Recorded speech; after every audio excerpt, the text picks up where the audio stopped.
Hello ಸ್ನೇಹಿತರೆ, welcome back to my channel. ಇವತ್ತು ನಾನು ನಿಮ್ಮ ಜೊತೆ ಶೇರ್ ಮಾಡ್ತಾ ಇದ್ದೀನಿ ನನ್ನ ಮಧ್ಯಾಹ್ನದ ರುಟೀನ್. 12 ಗಂಟೆ ಆಗಿದೆ. ಈಗ ನಾನು ಅಡುಗೆಗೆ ಏನಾದರೂ ರೆಡಿ ಮಾಡ್ಕೊಳ್ಳೋಣ ಅಂತ ಬಂದಿದ್ದೀನಿ. ಅಂದರೆ ಸ್ನೇಹಿತರೆ, ನಾನು ಕಂಟಿನ್ಯೂಸ್ ಆಗಿ ನಿಂತ್ಕೊಂಡು ಮೋರ್ ದ್ಯಾನ್ 1.5 ಅವರ್ ಅಷ್ಟೇ, ಅದಕ್ಕಿಂತ ಜಾಸ್ತಿ ನಿಂತ್ಕೊಂಡ್ರೆ ನನಗೆ ಬ್ಯಾಕ್ ಪೇನ್ ಶುರು ಆಗುತ್ತೆ. ಆ ಬ್ಯಾಕ್ ಪೇನ್ ನನಗೆ ನನ್ನ ಪ್ರೆಗ್ನೆನ್ಸಿಯಿಂದ ಶುರುವಾಗಿರೋದು. ಅದಾದ್ಮೇಲೆ ನಾನು ತೋರಿಸ್ಕೊಂಡಿಲ್ಲ. ಇವಾಗ ಯೋಚನೆ ಮಾಡ್ತಾ ಇದ್ದೀನಿ, ತೋರಿಸ್ಕೊಳ್ಬೇಕಾ ಬೇಡವಾ? ಯಾಕೆಂದ್ರೆ ಅದ್ರ ಮುಂಚೆ ನನಗೆ ಆ ಥರ ಏನೂ ತೊಂದರೆ ಇರಲಿಲ್ಲ. ನಾನು ಎಷ್ಟೊತ್ತಾದ್ರೂ ನಿಂತ್ಕೊಂಡ್ರು ಏನೂ ಆಗ್ತಾ ಇರಲಿಲ್ಲ. ಈಗ ಅಷ್ಟು ಮೋರ್ ದನ್ 1.5 ಅವರ್ ನಿಂತ್ಕೊಂಡ್ರೆ ಈ ಥರ ನೋವು ಶುರು ಆಗುತ್ತೆ. ನನ್ನ ಪ್ರೆಗ್ನೆನ್ಸಿಯಲ್ಲಂತೂ ನಾನು ಜಸ್ಟ್ ಹಾಫ್ ಆನ್ ಅವರ್ ನಿಂತ್ಕೊಳ್ತಾ ಇದ್ದೆ ಅಷ್ಟೇನೆ. ಅದಕ್ಕಿಂತ ಜಾಸ್ತಿ ನಿಂತ್ಕೊಂಡ್ರೆ ಪೇನ್ ಶುರು ಆಗ್ತಾ ಇತ್ತು. ಅವಾಗಂತೂ ನನಗೆ ಕೆಲಸ ಮಾಡ್ಕೊಳ್ಳೋದಕ್ಕೆ ಎಷ್ಟು ಕಷ್ಟ ಆಗ್ತಾ ಇತ್ತು ಅಂದರೆ, ನನಗೆ ಇಲ್ಲಿ ಹೆಲ್ಪ್ಗೂ ಯಾರೂ ಇಲ್ಲ, ನಾನೇ ಎಲ್ಲಾನು ಮಾಡ್ಕೊಳ್ಬೇಕು. ಹೇಗೆ ಅಂದರೆ, ಮನೆ ಕೆಲಸ ಎಲ್ಲ ರಾಜೇಶ್ ಮಾಡಿಕೊಡ್ತಾ ಇದ್ರು. ನಾನು ಬರೀ ಅಡುಗೆ ತಿಂಡಿ, ಹಾಫ್ ಆನ್ ಅವರ್ ಹೋಗು, ಏನಾದರೂ ಪ್ರಿಪರೇಷನ್ ಮಾಡು, ಬಾ ರೆಸ್ಟ್ ಮಾಡು, ಆಮೇಲೆ ಮತ್ತೆ ಹೋಗು, ಮತ್ತೆ ಸ್ವಲ್ಪ ಕುಕಿಂಗ್ ಶುರು ಮಾಡು, ಆಮೇಲೆ ಇನ್ನೂ ಗ್ಯಾಪ್ ತಗೋ, ಈ ಥರ ಮಾಡಿ ನಾನು ನನ್ನ ಹೋಲ್ ಪ್ರೆಗ್ನೆನ್ಸಿನ ಕಳೆದಿದ್ದೀನಿ. ಸೊ ನಿಮ್ಮಲ್ಲಿ ಯಾರಿಗಾದ್ರೂ ಈ ಥರ ತೊಂದರೆ ಇದೆಯಾ, ಅಥವಾ ನೀವೇನಾದರೂ ತೋರಿಸ್ಕೊಂಡ್ರಾ, ಅದೇ ಕಡಿಮೆ ಆಯಿತಾ? ಕಾಮೆಂಟ್ ಮಾಡಿ ತಿಳಿಸಿ ಸ್ನೇಹಿತರೆ. It will help me a lot. ಈಗ ಮಧ್ಯಾಹ್ನದ ಅಡುಗೆಗೆ ಬೆಂಡೆಕಾಯಿನ ರೆಡಿ ಮಾಡ್ಕೊಳ್ತಾ ಇದ್ದೀನಿ.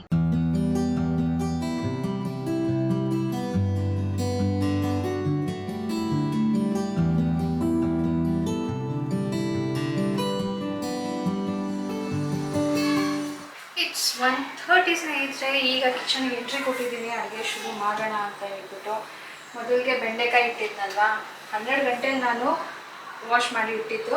ಸೊ ಚೂರು ನೀರಿಲ್ದಾಗೆ ನೀರು ಆಡಿದೆ.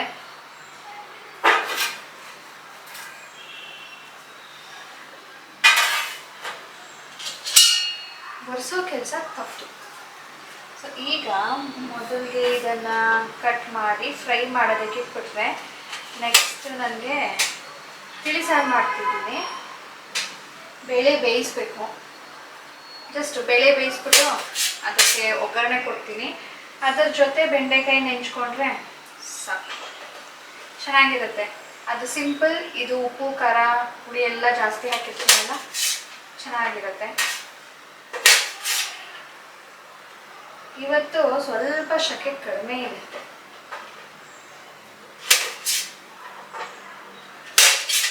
ಆ್ಯಂಡ್ ನಾನು ಬೆಳಗ್ಗೆಯಿಂದನೂ ನಿಂತ್ಕೊಂಡು ಕಂಟಿನ್ಯೂಸ್ ಆಗಿ ಕೆಲಸ ಮಾಡಿದ್ನಲ್ಲ, ಮಧ್ಯ ಒಂದು half an hour 45 minutes break ತೊಗೊಂಡಿದ್ದೆ ಬೆಳಿಗ್ಗೆ. ಸಾನು ಇನ್ನೂ ಎದ್ದಿರಲಿಲ್ಲ. ಆವಾಗ ನಾನು ಅವಳ ಜೊತೆನೇ ಮಲ್ಕೊಂಡು ಅವಳ ಜೊತೆ ಮಾತಾಡ್ತಾ ಇದ್ದೆ. ಆವಾಗ ಬ್ರೇಕ್ ತೊಗೊಂಡಿದ್ದಷ್ಟೇ. ಅದಾದ್ಮೇಲೆ ಮತ್ತೆ ಕಂಟಿನ್ಯೂಸ್ ಆಗಿ ಕೆಲಸ, ಸ್ನಾನ ಮಾಡು, ಪೂಜೆ ಮಾಡು, ತಿಂಡಿ ಮಾಡು. ಅದಾದಮೇಲೆ 12 ಗಂಟೆ ಅಷ್ಟೊತ್ತಿಗೆ ಇಷ್ಟನ್ನೆಲ್ಲ ಒರೆಸಿ ತೊಳೆದು ಇಡೋ ತನಕ ಸಾಕಾಗ್ಬಿಡ್ತು. ಬ್ಯಾಕ್ ಪೇನ್ ಶುರು ಆಯಿತು. ಸೊ ಇನ್ನೂ ಒಂದು ಕೆಲಸ ನಾನು ಇನ್ಕ್ಲೂಡ್ ಮಾಡಿಕೊಂಡೆ, ಅದು ಅಂದರೆ ಬಾತ್ರೂಮ್ನ ಕ್ಲೀನ್ ಮಾಡೋದು. ಸೊ ಅದಾದಮೇಲಂತೂ ರೆಸ್ಟ್ ಬೇಕು ಅನ್ನಿಸ್ತು. ಸೊ 12 o'clock ನಾನು ಹೋಗ್ಬಿಟ್ಟು ಮಲಗಿದ್ದು 1:30. ಇವಾಗ ಎದ್ದು ಬಂದಿದ್ದೀನಿ.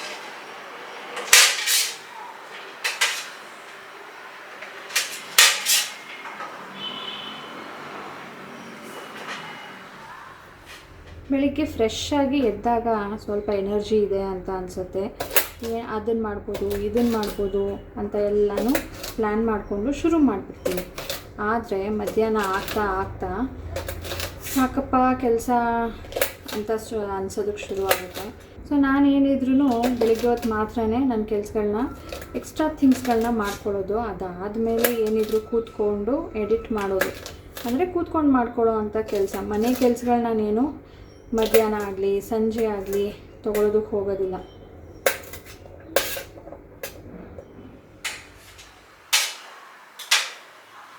ಇದನ್ನು ಹುರಿತಾ ನಿಂತ್ಕೊಂಡ್ರೆ ಮನೆ ಫುಲ್ ಘಾಟು, ಫುಲ್ ಬಿಸಿ ಆಗಿಬಿಡುತ್ತೆ ಕಿಚನ್ನು. ಆ್ಯಂಡ್ ಹೊಗೆ ಬರುತ್ತೆ ಜಾಸ್ತಿ. ಅದಕ್ಕೆ best option is air fryer.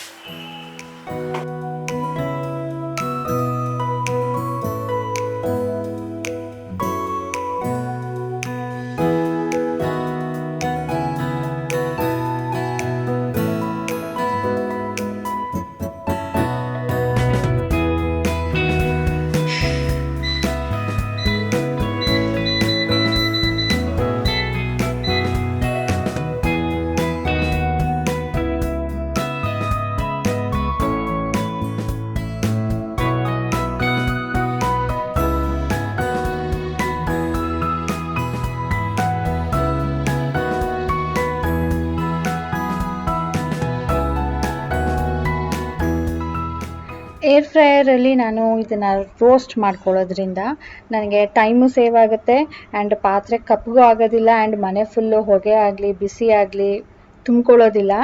And ತೆಗೆದ ಮೇಲೆ ಸ್ವಲ್ಪ ನಾನು ಎಣ್ಣೆಯಲ್ಲಿ ಈರುಳ್ಳಿ ಜೊತೆ ಸ್ವಲ್ಪ ಹೊತ್ತು ಸಾಟೆ ಮಾಡ್ಕೊಳ್ತೀನಿ. ಅಂದರೆ ಇಲ್ಲೂ ಕೂಡ ಸ್ವಲ್ಪ ಎಣ್ಣೆ ಹಾಕಿ ಫ್ರೈ ಮಾಡ್ಕೊಳ್ಳೋ ಥರ.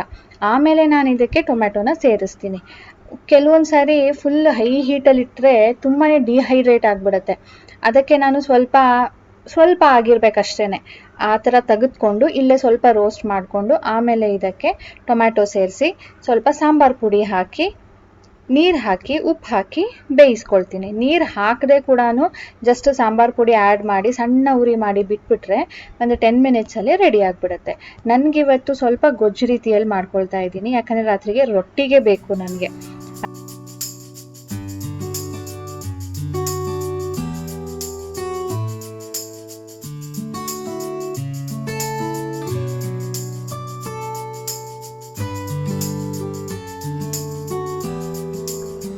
ಊಟ ಮುಗಿಸ್ಬಿಟ್ಟು ಈಗ ಬಟ್ಟೆಗಳನ್ನ ಮಡಚಿ ಎತ್ತಿಡ್ತಾ ಇದ್ದೀನಿ. ಊಟ ಆದ ತಕ್ಷಣವೇ ನಾನು ಕೂತ್ಕೊಳ್ಳೋದಕ್ಕೆ ಹೋಗೋದಿಲ್ಲ. ಊಟ ಮಾಡಿ ಕಿಚನ್ ಎಲ್ಲ ಕ್ಲೀನ್ ಮಾಡಿರ್ತೀನಿ. ಏನಾದರೂ ಇನ್ನೂ ಇದ್ದರೆ ಮಾಡಿಬಿಟ್ಟು ಏನಾದರೂ ಓಡಾಡಿಕೊಂಡು ಕೆಲಸಗಳನ್ನ ಮಾಡ್ಕೊಳ್ತಾ ಇರ್ತೀನಿ. ಒಂದು 10-15 ಮಿನಿಟ್ಸ್ ಆಮೇಲೆ ಹೋಗಿ ಸ್ವಲ್ಪ ಕೂರ್ತೀನಿ. ಮತ್ತು ಲಾಸ್ಟ್ ಬ್ಲಾಗಲ್ಲಿ ನಾನು ಕೇಳಿದ್ದೆ ಸಮ್ಮರ್ ರುಟೀನ್ ನಿಮ್ದೇನಾದರೂ ಚೇಂಜ್ ಆಗಿದೆಯಾ ಅಂತ ಕೇಳಿಬಿಟ್ಟು. ಅದಕ್ಕೆ ಒಬ್ಬರು ಹೇಳಿದ್ರಿ ಟಿಫನ್ ಬಾಕ್ಸ್ ಕಟ್ಟೋದನ್ನು ಬಿಟ್ಟರೆ ಇನ್ನೇನೂ ಚೇಂಜ್ ಆಗಿಲ್ಲ ಅಂತ. ಸೋ ಟ್ರೂ ಅಲ್ವಾ? ನನಗೂ ಹಾಗೆ ಅನಿಸೋದು. ಸ್ಕೂಲ್ಗೆ ಕಳಿಸೋದು, ಕರ್ಕೊಂಡು ಬರೋದು, ಹೋಮ್ವರ್ಕ್ ಮಾಡಿಸೋದು, ಓದಿಸೋದು ಬಿಟ್ಟರೆ ಇನ್ನೇನು ಚೇಂಜ್ ಆಗಿಲ್ಲ. ಸಮ್ಮರ್ ಆಗಲಿ ವಿಂಟರ್ ಆಗಲಿ ಎಲ್ಲನೂ ಸೇಮೇನೆ. ಮತ್ತು ವೆಕೇಷನ್ ಬಗ್ಗೆ ಕೇಳಿದರೆ ಎಲ್ಲಾದರೂ ಹೋಗಿ ಬಂದ್ರಾ ಅಥವಾ ಪ್ಲ್ಯಾನಿಂಗ್ ಇದೆಯಾ ಅಂತ. ಸುಮಾರು ಜನ ಆಗಲೇ ಹೋಗಿ ಬಂದಿದ್ದೀರಾ. ಮೈಸೂರು ಬ್ಯಾಂಗ್ಳೂರ್ಗೆ ಹೋಗಿ ಬಂದಿದ್ದೀವಿ ಅಂತ ಹೇಳಿದ್ರಿ, ಚಿಕ್ಕಮಂಗ್ಳೂರಿಗೆ ಹೋಗಿದ್ವಿ ಅಂತ ಹೇಳಿದ್ರಿ, ಇನ್ನು ಕೆಲವೊಬ್ರು ಊಟಿ, ಗೋವಾ ಮತ್ತು ಗೋಕರ್ಣ, ಮಡಿಕೇರಿ ಅಲ್ಲೆಲ್ಲ ಹೋಗಬೇಕು ಅಂತ ಇದ್ದೀವಿ ಅಂತ ಹೇಳಿದ್ರಿ. So nice plan, thanks for sharing.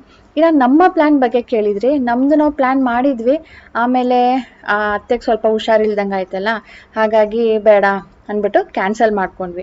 ಅದಕ್ಕೆ ಸಾನುಗೆ ಈಗ ಬ್ಯುಸಿಯಾಗಿಡೋದಕ್ಕೆ ಯಾವುದಾದ್ರೂ ಕ್ಲಾಸ್ಗಳಿಗೆ ಸೇರಿಸೋಣ, ಸಮ್ಮರ್ ಕ್ಯಾಂಪ್ ಥರ ಸೇರಿಸೋಣ ಅಂದ್ಕೊಂಡಿದ್ದೀವಿ. ಬಟ್ಟೆದೆಲ್ಲ ಸೆಟ್ಲ್ ಮಾಡಿಬಿಟ್ಟು ದೇವ್ರ ಪಾತ್ರೆನ ಬೆಳಗಿಡೋಣ. ಅಂದರೆ ನಾನು ಊರಲ್ಲಿ ಇರಲಿಲ್ವಲ್ಲ, ಬಂದ ಮೇಲೆ ಬೆಳಗೋಕ್ಕಾಗಿರಲಿಲ್ಲ. ಅದಕ್ಕೆ ಇವತ್ತು ಸ್ವಲ್ಪ ಫ್ರೀ ಅನ್ನಿಸ್ತು, ನಾಳೆ ಪೂಜೆ ಮಾಡೋಣ, ಇವತ್ತೇ ಬೆಳಗಿಡೋಣ ಅಂದ್ಕೊಂಡು ಬಂದರೆ ಸರ್ಪ್ರೈಸಿಂಗ್ಲಿ ದೀಪ ಉರಿತಾ ಇದೆ. ಇವತ್ತು ಬೆಳಿಗ್ಗೆ ಎಷ್ಟು ಗಂಟೆಗೆ ಪೂಜೆ ಮಾಡಿದ್ದೆ, ಏನು ಇಷ್ಟೊತ್ತು ಉರಿತಾ ಇದೆಯಲ್ಲ ಅಂತ ನೋಡಿದೆ. ಸೊ ಇನ್ನು ಸ್ವಲ್ಪ ಹೊತ್ತು ಬಿಟ್ಟು ಆಮೇಲೆ ಪಾತ್ರೆ ಬೆಳಗೋಣ ಅಂತ ಬೇರೆ ಕೆಲಸ ಏನಿದೆ ಅಂತ ನೋಡೋದಕ್ಕೆ ಹೋಗ್ತಾ ಇದ್ದೀನಿ. ಕಿಚನ್ ಕೌಂಟರ್ ಟಾಪ್ ಕ್ಲೀನಿಂಗ್ ಆಗಿತ್ತು. ರಾತ್ರಿಗೆ ಅಡುಗೆಗೆ ಗೊಜ್ಜು ಕೂಡ ಮಾಡಿಟ್ಟಿದ್ದೀನಿ. ಇನ್ನು ಏನು ಕೆಲಸ ಇದೆ, ಎಡಿಟಿಂಗ್ ಮಾಡೋಣ ಅಂದರೆ ವ್ಲಾಗೇ ಮಾಡಿಲ್ಲ ನಾನು. ಇನ್ನೆಂತ ಮಾಡೋದೀಗ ಅಂತ ಹೇಳಿಬಿಟ್ಟು ಟಿ ವಿ ಹಾಕ್ಕೊಂಡ್ರೆ ಸೋಂಬೇರಿತನ ಆಗಿಬಿಡುತ್ತೆ, ನೋಡ್ತಾ ಕುತ್ಕೊಂಡ್ಬಿಡ್ತೀನಿ.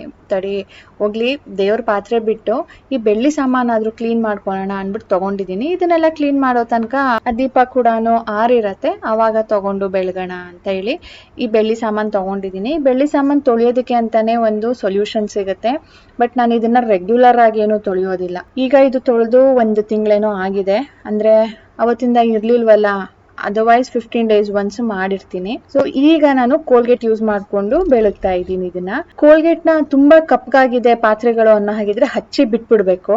ಇಲ್ಲ ನಾವು 15 days ಒನ್ಸ್ ರೆಗ್ಯುಲರ್ ಆಗಿ ತೊಳಿತೀವಿ ಅಂದಾಗ ಸುಮ್ಮನೆ ಹಚ್ಬಿಟ್ಟು ಉಜ್ಜಿದ್ರೆ ಬೇಗ ಹೊರಟೋಗುತ್ತೆ. ಬಟ್ ಇದು ಕಪ್ಪಗಾಗ್ಬಿಟ್ಟಿದೆ. ಈಗ ಇದನ್ನ ಹಚ್ಬಿಟ್ಟು ಒಂದು 10-15 ಮಿನಿಟ್ಸ್ ಬಿಟ್ಬಿಡ್ತೀನಿ.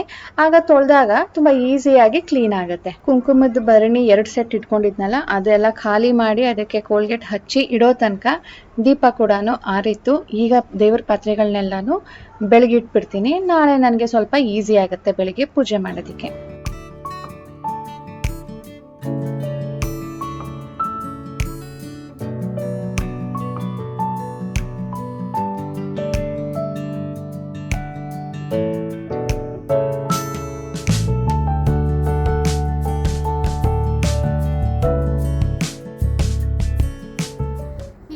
ಟೈಮ್ ಬಂದು 6:45 ಸ್ನೇಹಿತರೆ.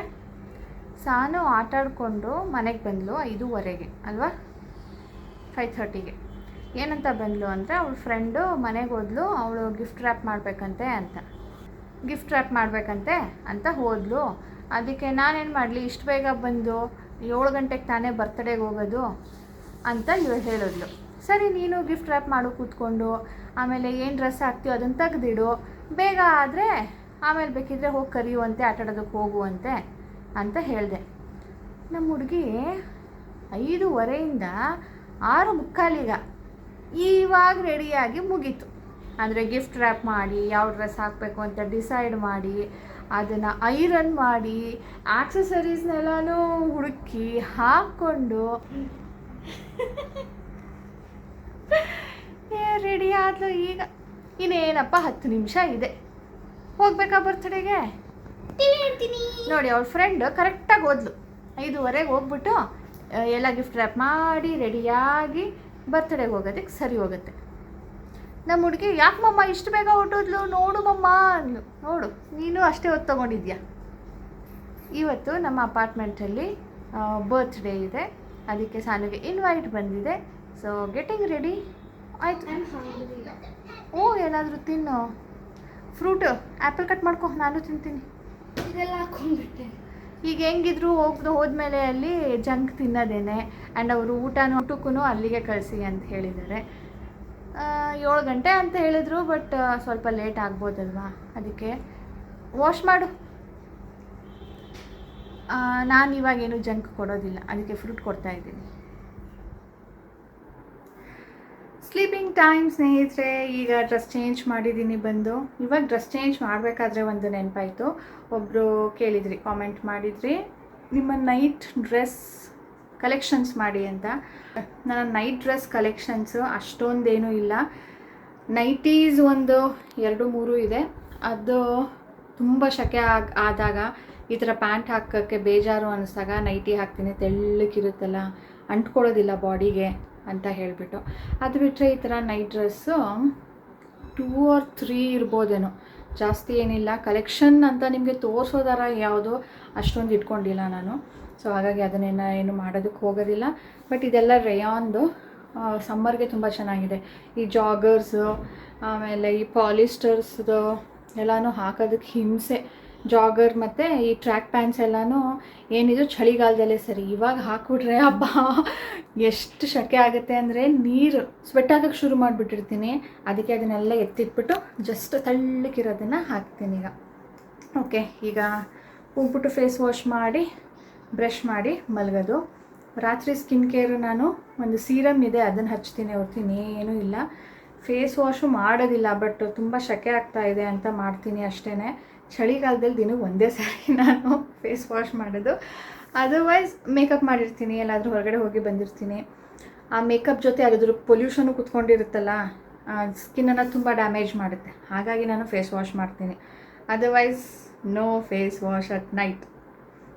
ಬಂದ ಡ್ರೆಸ್ ಚೇಂಜ್ ಮಾಡ್ದ, ಹೋಗ್ಬಿಟ್ಟು ಬೆಡ್ಡಲ್ಲಿ ಮೇಲೆ ಮಲ್ಕೊಂಡ ಅಷ್ಟೇ. ಸೊ ಓಕೆ, ಸೊ 2-3 ಡೇಸಿಂದ ನಾನು ಜಸ್ಟ್ ನನ್ನ ಕ್ಲೀನಿಂಗ್ ರೂಟೀನ್ ತೋರಿಸ್ತಾ ಇದ್ದೆ. ಹಾಗಾಗಿ ಇವತ್ತು ಮಧ್ಯಾಹ್ನದಿಂದ ಶುರು ಮಾಡಿದೆ. ನಂದು ಏನೇ ಕ್ಲೀನಿಂಗ್ ಇದ್ರೂ ಕೂಡ ಬೆಳಿಗ್ಗೆ ಮಾಡಿಬಿಟ್ಟಿರ್ತೀನಿ. ಮಧ್ಯಾಹ್ನದ ಮೇಲೆ ನಾನು ಏನು ಮಾಡೋದಕ್ಕೆ ಹೋಗಲ್ಲ, ಜಸ್ಟ್ ಎಡಿಟಿಂಗ್ ಇರುತ್ತೆ ಕೆಲಸ. ಅದು ಬಿಟ್ಟರೆ ಮನೆ ಅಡುಗೆ ಕೆಲಸ ಅಷ್ಟೇ. Cleaning dusting no. ಸ್ವಲ್ಪ ಟೈಲರಿಂಗ್ ತೊಗೊಳ್ಬೇಕು ಅಂತ ಅಂದ್ಕೊಳ್ತಾ ಇದ್ದೀನಿ, ಅದನ್ನು ಶುರು ಮಾಡಬೇಕು. ಅದು ಒಂದು ಅಂದರೆ ಈಗ ಊರಿಂದ ಬಂದಿದ್ದಲ್ವಾ, ಇದರಲ್ಲೇ ಹೋಗ್ತಾ ಇದೆ ನನ್ನ ಟೈಮು. ಇದು ಬಿಟ್ಟು ನಾನು ಬೇರೆ ಏನು ಯೋಚನೆ ಮಾಡೋದಕ್ಕೆ ಆಗ್ತಾಯಿಲ್ಲ. ಸೊ ಟೈಲರಿಂಗ್ದು ತೊಗೊಳ್ಬೇಕು, ಒಂದು ಡ್ರೆಸ್ ಮಾಡೋಣ ಅಂತ ಇದ್ದೀನಿ. ಓಕೆ, ಸದ್ಯಕ್ಕೆ ಈಗ bye bye, take care, good night. Please like ಮಾಡೋದನ್ನು ಮರಿಬೇಡಿ. ಸಿಗೋಣ ಮುಂದಿನ ವ್ಲಾಗ್ನೊಂದಿಗೆ.